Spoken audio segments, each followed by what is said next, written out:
If you have money in Dubai real estate or you're thinking about it, you should watch this. So I'm going to break down exactly what's happening and what the media is getting wrong and what I actually think comes next. So over the past few days, the Gulf has seen unprecedented escalation. The US and Israel conducted strikes inside Iran. Iran has responded and the UAE faced aerial attacks involving ballistic missiles and drones. Now, I'm not here to sugarcoat this. This is serious. Anyone telling you otherwise is not being honest. But serious does not mean the end of Dubai, not even close, and here is why. In the immediate term, yes, there will be disruption. International investors are going to pause. Viewings will slow down or stop. Contracts will be delayed or renegotiated. Now, some people will try and take advantage of that situation. That is human nature. You will see hesitation, and that's completely normal and expected, but it will be temporary. Now, let's talk about something else nobody else is saying. European media. I'm talking specifically about outlets in the UK, France and Germany. They are intentionally making this sound worse than it is. And I want you to understand one of the reasons why. For years, Europe has been hemorrhaging its wealthy residents to the UAE. High taxes, bureaucracy, unsafe streets versus low income tax, world-class infrastructure, and a government that actually gets things done. Now, the narrative that Dubai is no longer safe is exactly what European governments want their populations to believe.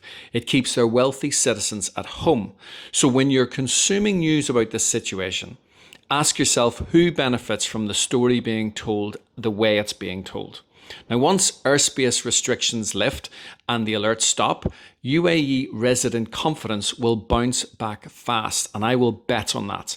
Now, why? Because residents here know their governments have watched this leadership handle COVID, geopolitical tensions, global recessions, and every single time the UAE has come out stronger. Now, I don't believe this situation is different.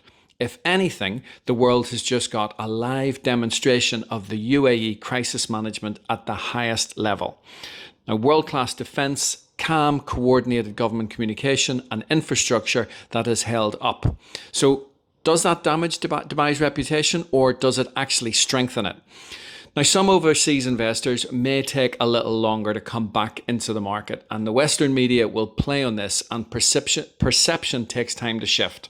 But the fundamentals of this market haven't changed. Supply, demand, and population growth, business activity, none of that disappears because of short-term geopolitical events. Now, if there is no sustained escalation, and right now that does look increasingly likely, this market recovers. The investors who panic and pull out now, well, they'll potentially be watching from the sidelines when prices stabilise and momentum returns. Dubai has been written off before. Every single time it's come back stronger. Now look, these are my thoughts. They're not projections. It's too early for projections. What I can tell you is this. The UAE government have never let this city down. The fundamentals of this market are real, and people who make decisions based on fear rather than facts are almost always the ones who regret it. Now, lastly, yes, I sell property in this country. I'm not a geopolitical expert, but I do advise my clients on investments. And if I felt the fundamentals had changed for investment in this country, I would say so.